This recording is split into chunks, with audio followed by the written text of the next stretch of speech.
Let's begin with a word of prayer. Oh Lord, thank you. Thank you for your word. It is always deepening, challenging, comforting. It is your word. It's not ours. It doesn't belong to us. We belong to you. And so we pray that tonight as we hear your scripture, as we hear from the very words of Christ, that we'll be enlarged yet again, challenged yet again, and strengthened for the work that you send us out to be. We thank you for the Word made flesh and for the words that he spoke while he walked this earth. In his name we pray. Amen. All right, Matthew chapter 13. We're studying the book of Matthew, and as you've seen before, this is another one of those classic art images. Usually the gospel writer Matthew is pictured with an angel kind of whispering into his ear like an offstage cue master what he's supposed to write down. So I love this one because he's sort of saying, now, let me get that exactly right. So anyway, an angel trying to tell Matthew what to record. Here's where we are in the study. Highlighted, of course, you see where we are tonight, parables of the kingdom. Now, we're going to see some parables in the next two sessions as well that are collected around different subject matter. Tonight, it's going to be parables about what the kingdom of heaven is like. So that's what we're going to see, and that's where we're going. In each one of these 5 major sections, it ends with Jesus saying, and when he had finished these sayings, then he went on. So that's kind of the punctuation mark. Shows you how important parables are. These are from the chapter that we have right here in front of us. Jesus sits down and he says, and then he began to speak with them in parables. In the Gospel of Mark, this first parable, the parable of the sower, it's often called, is the first of his parables and really the first kind of public discourse that Jesus makes. Here in the Gospel of Matthew, it's not the first discourse because we've already had the whole Sermon on the Mount, but it is his first collection of parables. After he told the parable of the sower, the disciples came to him and said, Master, why do you speak to the people in parables? They could tell there's something distinctive about this, and he went on to talk to them about what parables are about. Return to that in a moment. Jesus spoke all these things to the crowd in parables. He did not say anything to them without using a parable. Now, there's a pretty strong word. It's almost, now, to his inner disciple group, he had lots of different kinds of address to them. But in Matthew, Mark, and Luke, and especially Matthew and Mark, much of the public discourse of Jesus, kind of to the megaphone and to the crowd, which would always be a mixture.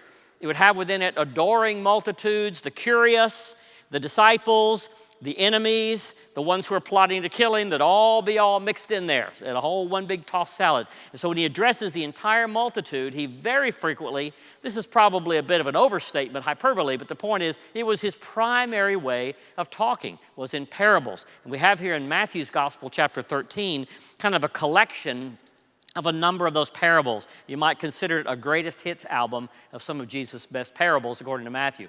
And then the whole gospel, this Matthew chapter 13 will finish with our little close-off line we've talked about. When Jesus had finished not these sayings, but when he had finished these parables, he moved on from there.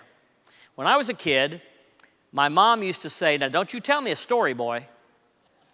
Did you ever hear that? And the implication of that is telling a story is telling a lie. There's truth and there's stories, right? Those are the two descriptions of reality. I've occasionally, as a preacher, not here of course, but in other places, I have had people say, why don't you just preach? I'm tired of you telling all these stories. So I have been criticized before, and it hurt then. Would probably hurt now. But Jesus did all, I'm not like Jesus in a lot of ways, but this is one way I was. This is what Jesus heard a good bit too. Because at the time of Jesus, preachers didn't illustrate and tell one narrative after another. The rabbis taught by like doing a term paper in college, citing this person quoting and this one and this one and this one with all the citations and all the quotations. And the more of that, like almost like a legal brief, you could string together, the greater the authority. It was, or even Paul would often speak in a very tightly woven theological treatise. When you're plowing through Romans, you know what I'm talking about. But when Jesus spoke, the primary way he spoke, at least to the multitudes, was in these parables, these stories. And it was refreshing, unusual, He would even go to his hometown and people would say, where did you get this wisdom? Because these nuggets were contained within these powerful, sometimes very brief, some parables were a single sentence. And sometimes it took 5 minutes. So they're long or short, but a parable takes something that you know and lays it beside something you don't know as a way of shining a light to the thing you didn't know, but using language that you might know a little something about. It's poetic, slant kind of language. And it's the way Jesus spoke all the time. He was a storyteller, but not in the sense that my mother was chiding me for. Storyteller in the best of all senses of the word. Jesus was not the very first person to ever speak in a parable. In many ways, you might say that he might have even drawn inspiration from this, from the Old Testament, from the prophet Nathan. We don't have a set of writings from Nathan like Isaiah or Jeremiah, but you remember when King David, who was very accomplished as now a king, very accomplished as a warrior, they're expanding their kingdom, and like a lot of people who become highly accomplished in one area, in the meantime, they become bankrupt in other areas of their life, become out of balance. So King David is becoming very successful in his outer life, but his inner life is withering away. So he's adored by multitudes, but he has no intimacy much that he's developing. It's his fault in his inner core. Sometimes we call this a midlife crisis. But it's someone who just suddenly becomes vulnerable in the way they never thought they would be. Someone at the height of their prowess and power. And one night when he probably was supposed to be out with the troops, he was back home instead. And while walking along, all the roofs are flat top because there's no rain, don't have to have this. So from his flat top roof, which of course was higher than everybody else's flat top roof, he saw a woman bathing on top of her roof, which is where the bathtub was. It's one thing that Bathsheba didn't do anything wrong, but David spies her, decides he must have her. Now he has to have that more than anything else in the whole wide world. He's willing to sacrifice anything, and boy, did he. And so he calls her, he's the king, you know. He calls her to him. Basically, he rapes her. And she becomes pregnant right off the spot. Well, he wasn't counting on that. She reports back to him briefly after that with 2 words, I'm pregnant. It was a 2-word statement. Didn't take much of a memo. And he then sets in motion even a more disastrous plot, if you know this story in 1 Samuel chapter 9. So he finds out she's married to one of his soldiers. He calls the soldier home from the front lines, hoping that he will, be with his wife after having been on the front lines, and then maybe think that it was one of those miracle 7-month gestation babies. But instead, Uriah says, "Oh, king, I can't go to be with my wife when the general and our army and all my fellow brothers are out there on the war field." So he's camping outside. He won't even go inside, which frustrates David to no end. So then he sends Uriah back with a message to his general, knowing Uriah is so faithful he won't even look at the message. The message says to the general, put this guy on the very front line. When you approach the city with the archers, put him right up there and then pull the army back. And Uriah delivers his own death notice, never looks at it. He is so unbelievably faithful, and the contrast of that to David's unbelievable unfaithfulness and lack of loyalty is appalling, right? And then, of course, Uriah does die, and David takes Bathsheba as his wife. David already has 4 other wives at the time. So then, David thinks he's gotten away with it. The baby has been born. Everybody says, wow, what a beautiful baby, and things, I don't know how things are with Bathsheba. I don't know how it is with the other wives either. But Nathan the prophet is sent from God to give a message to David. And Nathan the prophet, how do you approach the king? A king that has this much going on, who has a private life and a public life that don't line up. A king who's worked really hard to make sure that no one finds out about the private side. A king that's obviously shown he will stop at nothing to protect his own interest. How do you approach a king like that? So Nathan says, King, I'd like to tell you a story. And David settles back like watching Netflix and says, come on, tell me a story. That'd be fun. There was this guy, and he owned a whole bunch of sheep, but he got a hold of this one shepherd who had just one beloved little sheep. And even though he had all these sheep, he took that one little sheep from that one shepherd the one and only one that he had, and he took it and slaughtered it, and even though he had so much, and Nathan said, what do you think should happen? And David said, well, he should pay it back 4 times. That's what he should do. I mean, he's good at making judgments, Of course it was wrong. And then Nathan just simply said, it's 2 words again in Hebrew, but comes out in English as, you're the man. Uriah had 1 wife. You had a harem. And you took it. You took her. You're the man. That took some courage, and it could have well been Nathan's last parable, but as it worked out, it was the piercing, convicting word of God, but it unloaded on him like a Trojan horse. He thought he was hearing about a story about somebody else, and he found out he was hearing a story about himself. Now, this is what parables do. They start out making you think you're looking at a window at some other scene, and then when you least expect it, the window becomes a mirror. And this is the surprise that would often be in the parables of Jesus as well. But Nathan is kind of an example of this, and it's a way of telling a deep truth that seems as if it's just kind of a narrative out there. Well, there are other great storytellers. Aesop, I know you recognize Aesop. He didn't have his card on, but that's who he is. Aesop there is the Greek fable teller from the 6th century BC.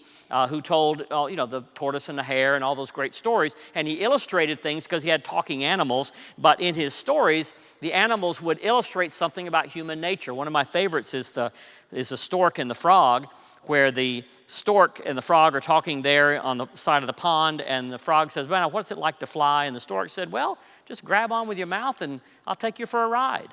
And so he says, that's a great idea. And so the frog said, I'll just grab on. And so he did, and the stork took off, and they're flying all around, and as they kind of swoop around, people started looking up and saying, look at that, there's a frog hanging on by its mouth to a stork's leg. I've never seen such a thing. I wonder who came up with that brilliant idea. And the frog could not resist the pride of saying, I did.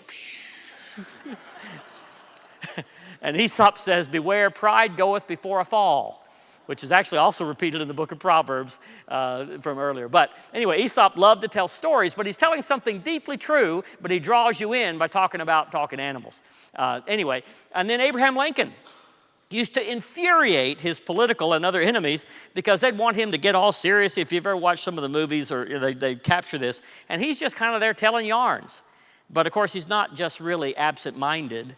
There's always a point, and sometimes the point sticks when they least expect it. So it's a powerful way of communicating, and Jesus is the great master of it for sure. Here are the kind of features that are common to the parables.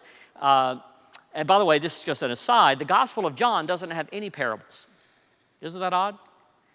Jesus didn't say anything unless he spoke in parables. That's what Matthew, Mark, and Luke say. And the Gospel of John goes through an entire narrative and doesn't have a single parable, not one. I say different corners of the intersection, different things, right? Anyway, here's what the parables, though, have in common. They use familiar, common images to illustrate unfamiliar and complex things. And this is what we do with anything that is greatly complex. How do you describe love or the person you love, right? You can't do it straight on. You have to use some kind of, her eyes were blue as the, summer sky, you do some kind of flowery thing from a Valentine's card, because ordinary language just doesn't capture it. How do you talk about what it's like to know and love and to be related to God? Well, it's like fireworks going off, or it's like being born again. You use some image that people can sort of understand, and it's kind of like that, except it's a whole lot more. It's just designed to kind of point toward, but you take something you know and lay it beside something you don't know and say it's kind of like this. If you brush off your English notebooks from 9th grade, you'll know these are called metaphors, sometimes similes if you say this as to this, but metaphors just simply compare two things. Now here's the trouble, they're never exact comparisons. Whichever metaphor you use, there'll be some part of it that won't fit exactly. So you don't get hung up on the details as you're reading a parable. It may not be that everything means something else. What you want to listen to, kind of like taking in some art, you can look at art by getting back from it and let it make its wave over you, or you can look at it with a magnifying glass and look at brushstrokes and never catch the whole picture at all, right? When you're listening to parables, step back from it and let it wash over you. Let it do its emotional effect on you. That's the right power for it to be as he tries to illustrate something deep. Parables have plots, like all narratives. Narrative has a kind of power to it. It's interesting to me when I listen to sermons, and I do listen to sermons, when we preachers go on about theology or points or whatever, you hear a lot of coughing and hacking and looking at, watches and stuff like that. It's just the way it is. But it's interesting if you then go into an illustration and tell a story, has a beginning and a plot and a climactic point and then a turn and a surprise and an end. When you're telling a story, whether it's a personal story, a historical story, whatever, it's interesting how suddenly no one's coughing much, where suddenly some people are paying attention.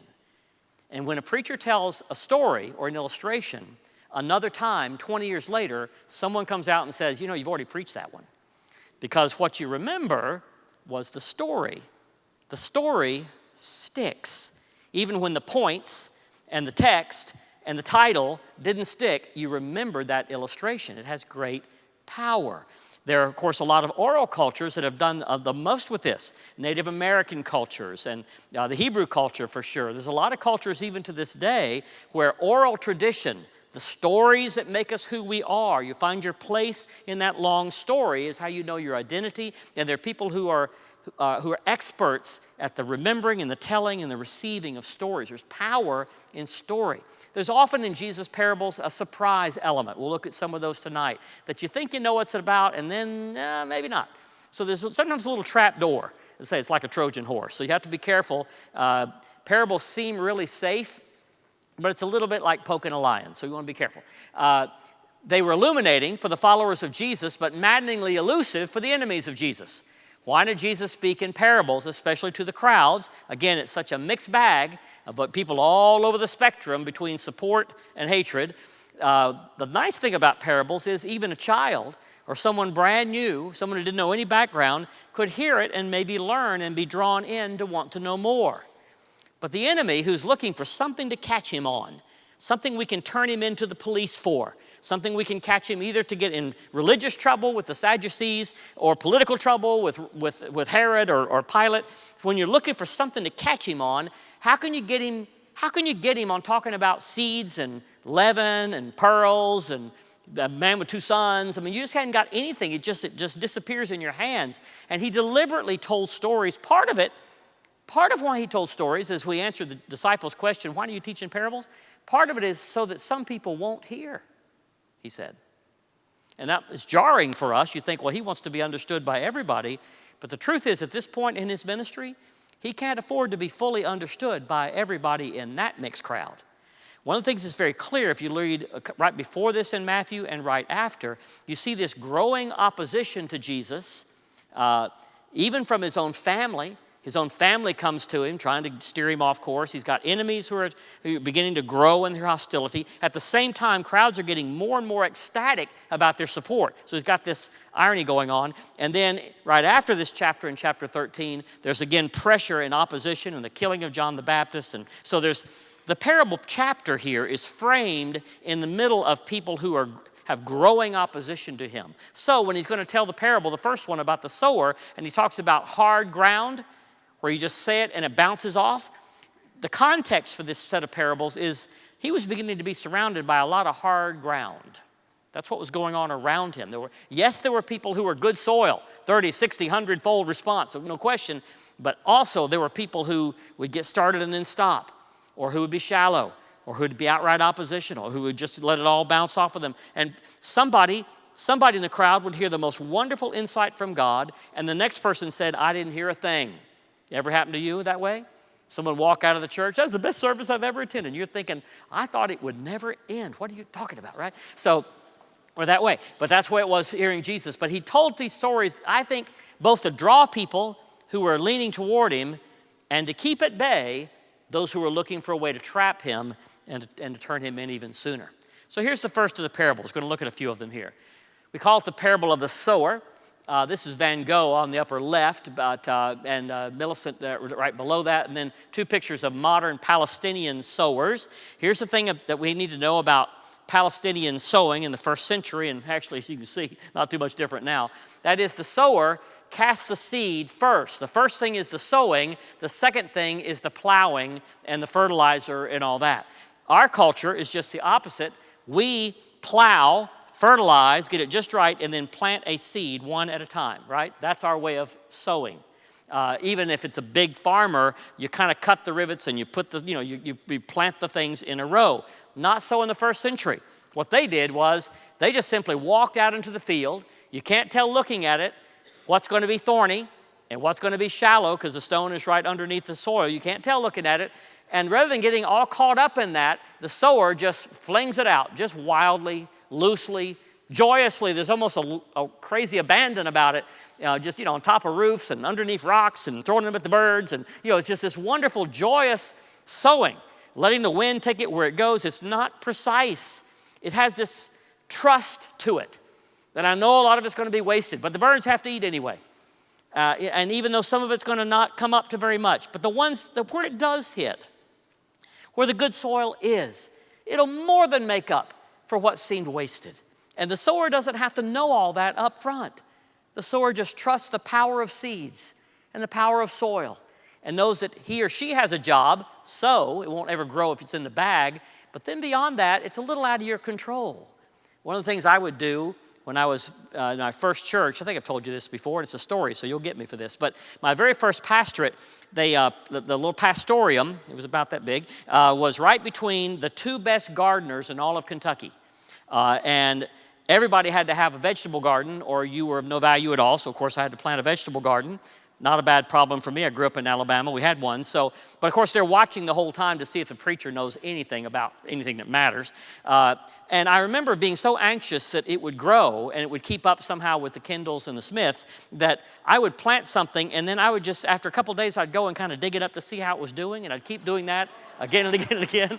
And so when Jesus tells these parables about the seed growing secretly and of a power that you don't know, that gets me. He got me on that one. But this wild abandonment of the sower, I think, is such a beautiful thing. And so here's the parable. It's the lead-off parable, the first hit in the Greatest Hit album. Jesus said, oh, by the way, there were so many people crowded around. Yes, there's opposition, but there's also a lot of support. And so many people are there that he has to withdraw to the lake and get into a boat. The front of a boat is called a pulpit, by the way. That's fascinating. He got into the pulpit of the boat away from the shore to keep people from rushing ashore. From rushing, crowding in too much. Unlike in our day where you have to get there early to get those back rows, of course. And if you get here late, you're stuck up here. But in the first century, at least when Jesus was teaching, that's the difference, it was him teaching. But when Jesus was teaching, people crowded so in close that it was almost suffocating. Sometimes when he was in a house, there was no room to breathe. Remember, they had to let the guy down through the roof that time? So in order just to get away enough so that more people could hear, he got off in a floating pulpit, and there on the lake of the Sea of Galilee, he began to preach and to teach. And he told them this parable. A farmer went out to sow his seed. As he was scattering the seed, some fell among the path. The birds came, ate it up. Some fell on rocky places. It didn't have much soil, sprang up, but because it was shallow, well, when the sun came up, plants were scorched, they withered. Other seed fell among thorns, which grew up and choked the plants. And still other seed fell on good soil, where it produced a crop, 100, 60, 30 times what was sown. He who has ears to hear, let him hear. It was considered in this day that if you had 7.5 to 8 times multiple of crop compared to the seed you planted, you'd done really good. So 30, 60, 100, that's a pretty good result. And it's trying to say, well, it's trying to encourage. Okay, yeah, Jesus is having some rejection, hard paths, choked paths, all that. But there are people who are really coming up. Now, what is this parable about? What's this parable about? One of the ways that you might read a parable, and I heard somebody once say that a parable is like a basket of flashlights, which I like that image. There's truth in a lot of different directions, not just this parable means this. This is the only way that, everything in a parable lines up for this. Sometimes it helps to hear a parable by kind of approaching it in a different angle. Here's the way most of the time I have heard or approached or listened to Jesus' parable that he just told. Usually I try to think through, I wonder which one of those soils I am, right?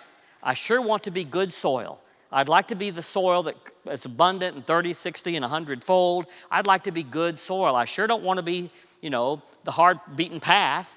where it just bounces right off, and I don't want to be the shallow that does, starts but then can't finish, and, just because I'm shallow, and I don't want to be the thorny that's all choked by the cares of the world. I don't want to be that. I want to be the good soil, right?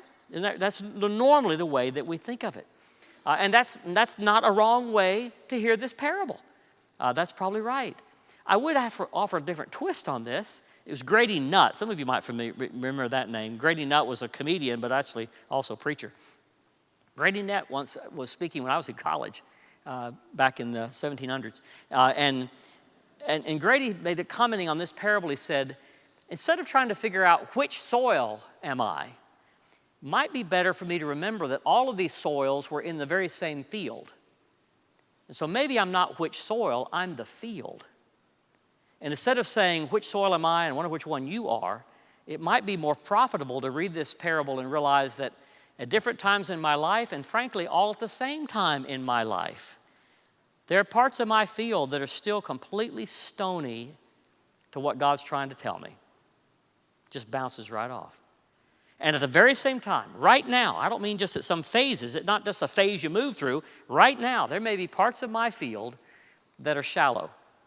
Good, better at starting, but not so good at finishing, right? And there may be parts of my life that are choked. They just keep getting choked out by something else as a competing interest. And it just happens again and again and again. But thanks be to God, even with all that mess in me, there are corners of my field that sometimes God gets through. And even if it's to my surprise, something abundant happens and God uses us in ways that we don't even know until we hear back from somebody else. I thought that was a fresh way to read this parable. I wonder if that resonates with any of you. Does that make sense? So instead of which one are we, well, we're all of them. I thought that's another way to read it. Another way to read it would be this. I'm going to say, where are you in the parable? What about if instead of us being the soils, what about if we're supposed to be the sower? What would it mean then? Maybe as we're disciples on our way following and sharing, scattering the word, right? Maybe we don't need to be so discouraged that sometimes it just bounces right off. And sometimes we invest a lot and the person lets us down after a good, strong start.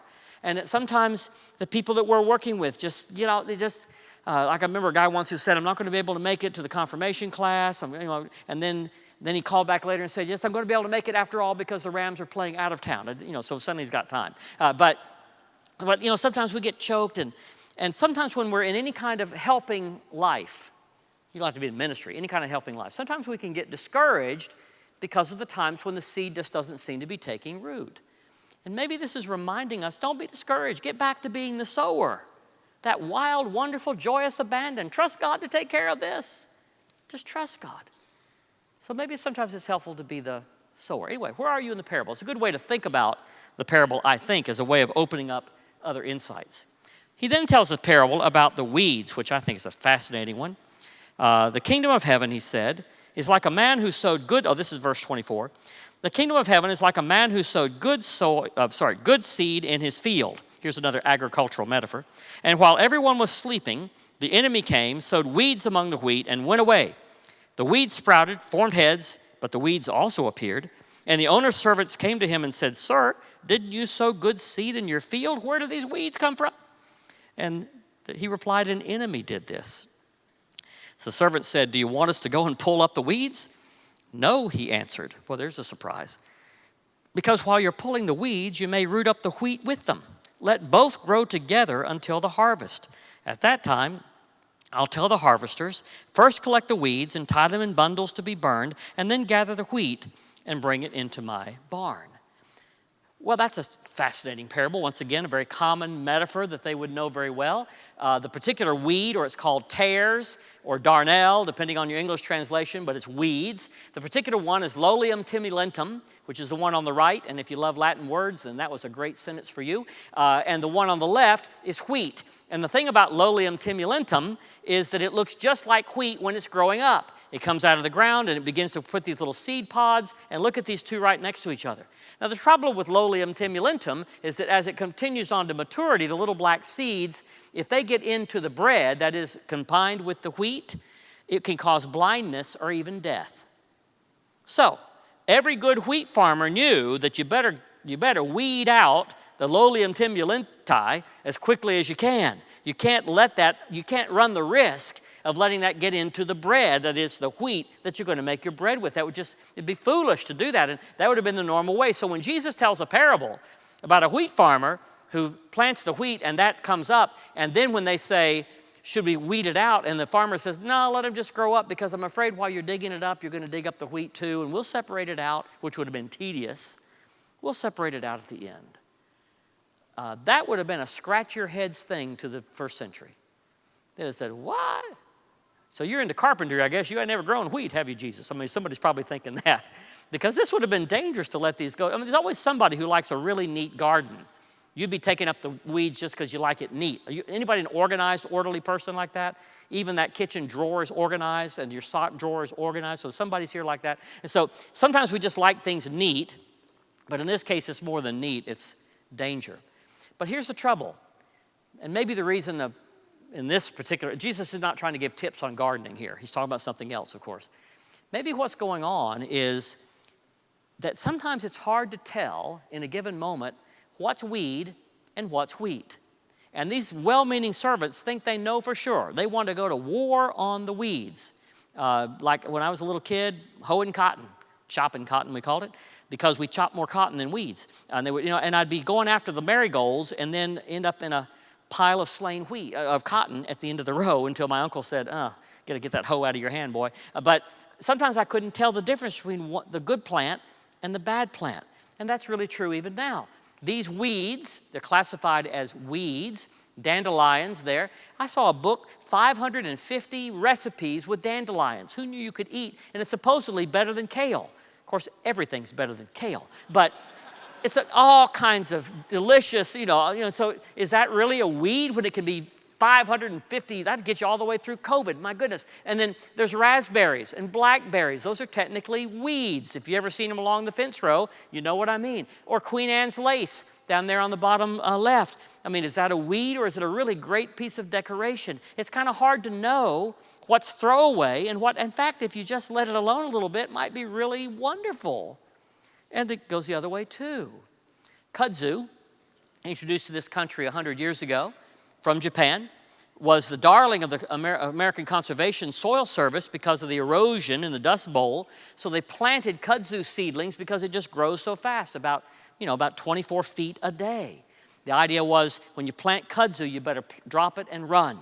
Or as we say in the South, it's a plant that ate the South. Because what you see here on the right are examples of kudzu that have taken over entire buildings or took over a tractor that was, I don't know if it's just let out over lunch or longer than that. But sometimes you look out in a southern, if you've ever been through southern states, you know what I mean. You look out and you see a little mound there in what used to be a field. That might have been a cow that just didn't pay attention. So, and it really can take over a whole mountainside. You see where it takes over these obscure looking, looks like kind of green snowmen or something, and those were power lines. I mean, it's just an incredibly fast growing thing. But at first, kudzu was the darling. It was this exalted. People vied to be the kudzu queen of their little Alabama towns back in the 40s, and there were kudzu clubs. It was a darling plant, and now it's been downgraded totally to weed, and we're attacking it with everything we got because now its advantage was also its disadvantage. The thing just can't be stopped, and it mixes up the bale, all that. So is it a wheat or is it a weed? And the question then that has to go forward then is, which one are you? When we read this parable too, we tend to think, am I a weed or am I a wheat? And usually people come down thinking they're wheat. And they begin to think, I sure know some weeds though, right? They're in-laws and neighbors who play the music too loud and whatever. So we tend to think of the weed as somebody else, some pest that really would be better if they could just be cut out. And then fortunately, thanks be to God, there's people like us who are the wheat. But maybe, once again, this parable is not as neatly divided up like that. Maybe once again, I would do well to say, I guess I got some weed and some wheat in me. And what is it saying about God's enormous patience? That God, in effect, is saying, I'm not finished with you yet. And maybe is he saying that I should be more patient with the weeds in my neighbor's yard as well. That is, their character. Maybe I shouldn't be so quick to think I even know what a weed and a wheat is. Have you ever had something happen in your life and you'd say to yourself, boy, that's terrible? I was put in the hospital and flat on my back and that, or COVID hit, or fill in the blank, or I lost my job, I got fired. You ever had something like that you say, wow, that was a weed moment if there ever was one. But now, looking back, can you see that was actually a moment that ended up just harvesting an enormous harvest of God's blessing in your life? You ever been flat on your back and it finally gave you time to look up and to stop and to think about what matters? Have you ever lost your job only to finally then go back to school or write the novel or get the job that you really should have had all along? Ever had somebody move out of your life in that terrible big hole, but then someone moved in and suddenly there was room on your dance card and you met your best friend? And similarly, sometimes what we think is a wheat moment, yay, I won the lottery. How many times do we have to read about people whose lives were ruined because they won the lottery? Yay, she said yes. Well, Mike, you shouldn't have even asked her. Goodness, that was a weed. So sometimes we just don't know weed and wheat. You don't know it till you look back, both the people and the events of our lives. And this enormous patience, audacious patience of God, of the farmer here, just say, let's just see. Maybe too early to tell. This field is under construction. and I think that would have to be a true statement about me. How about you? And with delicate, painstaking energy, because we're not trying to poison the kids who eat the bread, it is separated at the last. But you trust the people who are good at that to do that. And I don't know that our job, where are we in this parable? We're probably not meant to be the harvester separators. I don't think God's really asking our help with that. But in the end, he separates it out. He makes it right, yeah. Then there's a string of parables that kind of come in rapid fire. The kingdom of heaven is like this, and like this, and like this, and like this, and like this. It's like strings of pearls on a string almost, and these are short little one-sentence almost kind of parables. Again, parables are sometimes long, sometimes short. There's 5 of these that come, 2 of them in one place, followed by some other excursion, and then 3 of them in a row. But they're rapid-fire BB guns, and Jesus says in each case, the kingdom of heaven is like this. The kingdom of heaven, and then it's like this. Oh, it's like this. It's like this. So what do you do with all these? Well, they kind of have this cumulative effect, I think, on us, and let's look at them sort of as a pair, or as a grouping. The mustard seed. The kingdom of heaven is like a mustard seed. And even though it's very, very small, it takes 3,000 mustard seeds to equal 1 ounce. If you've ever held a single, that's about that many in that person's palm. Mustard seed is a very, very small little seed. It's very, very small. And so he's using an illustration they all knew. But he said when that one seed hits the good soil and it grows up, it becomes a great tree. What you see beside that actually is a mustard tree in Palestine. It can be 20 feet tall. And as Jesus said, the birds of the air can come and sit, rest in its branches. So though it starts, so the kingdom of heaven, he's saying, he's not talking about agronomy here. The kingdom of heaven is like a mustard seed that though it seems so insignificant and small, it can, in fact, it has hidden within it a big tree. How is the kingdom of heaven like that? What does that tell us? In what way is that like the kingdom? And then he says, well, it's like yeast. It's like when you have some yeast and a woman puts it into the dough and they're working within the dough and then the bread begins to rise. Okay, I knew that about dough, but what's that got to do with the kingdom of heaven? And almost you don't have a chance to even stop and catch your breath. And another thing the kingdom of heaven is like a guy who was out there in the field and he just stuck the shovel in the ground and lo and behold, there was treasure. And it wasn't even his own field. He was just, I guess, passing through. And so he sold everything he had and he bought the field. Now, don't get caught up in the ethical part of this that maybe he should have told the person who he bought the field from, kind of like, hey, I got this on the sly. Jesus is not worried about that apparently, but it's like this treasure hidden in the field, and it was so important the guy sold everything out because he knew what was buried in that field. This would have happened real often. They're not bank accounts and safety deposit boxes and that kind of thing. And Israel on the map was right on the main thoroughfare between Egypt and Babylon or Greece. So it was kind of always a stopping path while the big armies were beating each other up across ancient Mediterranean history, which meant there was always some roving army, big powerful army, kind of like a locust pulling their way through Israel on their way to either Egypt or Babylon. Well, what that meant was for the Israelites is there was always this threat coming, and when it would happen, you'd just bury your treasures kind of in the ground and hope to get back to it. because you know they're going to come marauding all the way through. I have a preacher friend he said his greatest treasure is this little set of silver that belonged to his great-grandmother that was buried. She looked up, saw the Union Army coming, and she buried it under the ground, put a pot on top of it so you couldn't tell that it was just fresh dirt there. And sure enough, they just took everything else in the house.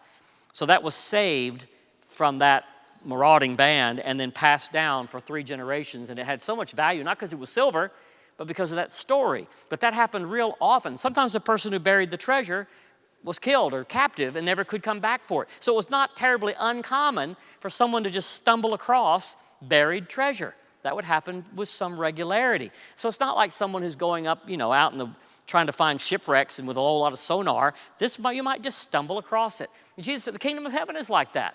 And when you found it, you sold everything because you found the field with the treasure. Or, before you have time to think about it, the kingdom of heaven is like a pearl merchant. So he knows his pearls. It's not like he doesn't know them. And he's out and he's looking at pearls, and suddenly he finds the pearl of great price, this wonderfully rare, beautiful pearl, and he sold everything else he had to get that pearl.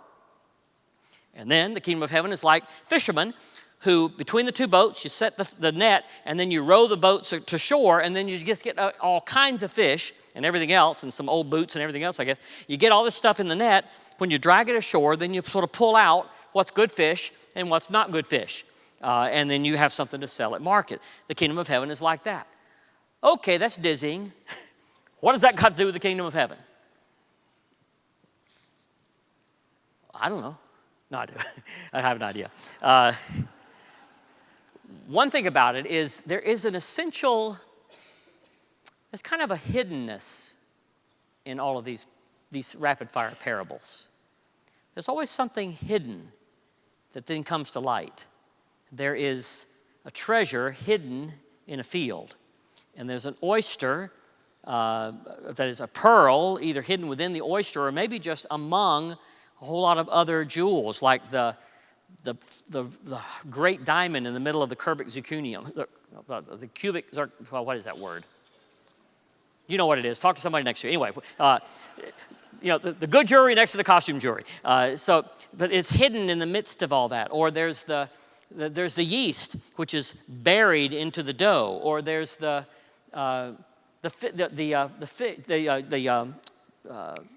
mustard seed, which is buried in the ground and becomes a great tree. Or there's the fish that are good, kind of buried in the middle of all the fish that are not. There's a hiddenness about the kingdom, Jesus says, it then comes to light. So that's one thing that combines all of these, I think. So it may not seem so obvious. Sometimes where God hides the kingdom is in such plain sight, like just on top of the ground almost, which makes the blindness of people not getting it all the more remarkable, of course. But the other thing about these parables is that it tends to be about about trying to figure out what matters most to you in life. That especially the last 3, the ones that come bundled right there at the end. If you have a treasure and you sell all your other treasure to have the treasure, you sell all your other jewelry to have the pearl, or you throw away everything else that it takes in order to get the right fish, what might that be saying about the kingdom of heaven? Maybe there's 2 great categories. There's the creator and there's the created. And our great temptation is always to worship or patter after the created and not the creator. The kingdom of heaven, Jesus says, is like someone who found what really mattered and were willing to sell everything else, to put everything else second in order to make sure that what really mattered first and most. Those who are part of God's kingdom, like his kingdom meaning where his reign is operative. Those who are part of God's kingdom are those people who've realized that everything else is secondary, making sure that you know who God is that matters most. And these parables punch at me some, because it is always tempting to settle for something second best. G.K. Chesterton said that Christianity fails with many of us, not because it was hard to start, but because it was hard to finish. Because we are choked We are carrying, as he called it, briefcases full of so much second-rate stuff. We have no room left for what matters most. I think that's fascinating. I keep missing, perhaps, the burning bush because I've got my nose in my tablet. Or I keep missing the pearl of great price because I'm still clutching onto the costume jewelry. Or in this case of the parable, I keep missing God's invitation to put him first and to let him be what I would sell out everything for and chase instead that which is so temporary and so secondary. I heard one person say once that, of course, Jesus finishes his story about the fish saying that when they're separated out, in the same way, the angels will come at the end of time and separate out the good fish from the bad fish, and the bad fish burn where the worm dieth not, and the flame never dies, and there's weeping and gnashing of teeth. And as we've said before, Matthew kind of warms up, especially to a story that ends like that. But maybe the judgment is this. We've been given a lifetime to be able to say, not just in our quote, but with our words, thy will be done. The person in the kingdom of heaven is the person who lives by that mantra. Lord, thy will be done. The judgment at the end perhaps could be God finally saying with a broken heart to someone who is, if you'll let me say this, hell-bent to go their own way, where God finally has to say to somebody, okay, thy will be done. So whose will is going to lead?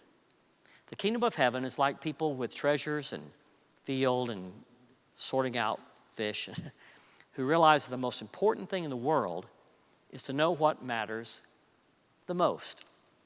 I invite us to hear these parables as they're strung together and let them unload on us, whether we're a field or a mustard tree or a treasure.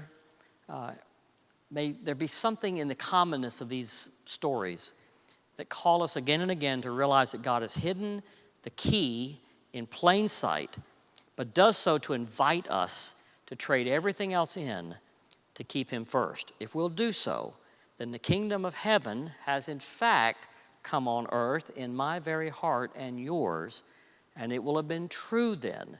I will have lived into the words, thy will be done. What questions do you have? We've actually got a few minutes. I hate to give you time because then you're going to want your money back. Anybody got a question or a comment, rebuttal, extra thought, something that made you think about, and we'd all be wiser because you shared it? Yes, sir. Yes, ma'am.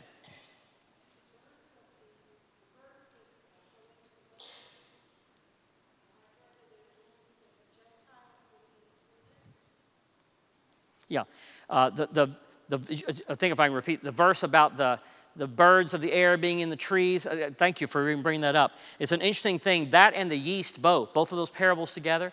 Jesus is using images that were normally considered in the Jewish ear as negative images. The birds of the air being in the trees was often used, with few exceptions, in the Old Testament as kind of this sign of all these other nations coming in, which they didn't view as good news, and which God all along thought was good news. So Jesus is probably poking them a little bit, using an image of the birds coming. It probably is a forecasting to the Gentiles finding their place under the shelter of God. And the same thing with yeast. In almost every case in the Bible, yeast is considered a negative metaphor.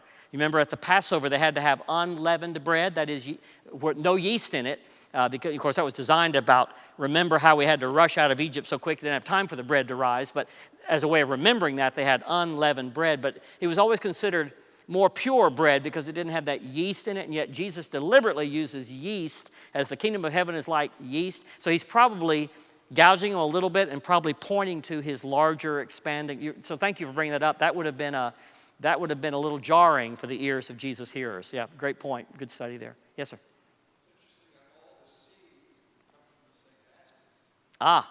All the seeds, like in the parable of the sower, it all came from the same basket. That's right. And yeah, exactly right. So what might that mean?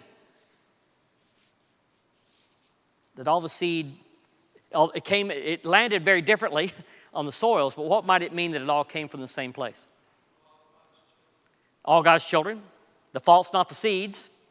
My mother used to tell the story, that she loved it on herself, about how she was rural. We're all rural in Alabama. Even downtown Birmingham's rural. Anyway, but she was, her job was to plant some peas or something, and she wanted to go on do something that was, just fooling around, I guess. Anyway, she just didn't want to spend all day planting that, so she got about halfway through and it got hot and she wanted to do something else, and so she dumped all the other seeds underneath a rock. Of course, thought she'd get away with that. Of course, what happened is, later when it came up, there was half the field that came up with these wonderful peas and an enormous crop of peas out from under the rock.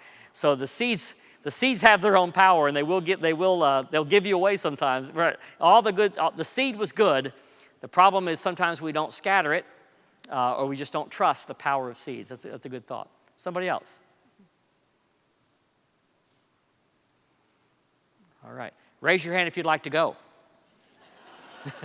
Well, anyway, I'm not going to give you a choice. We'll make you go.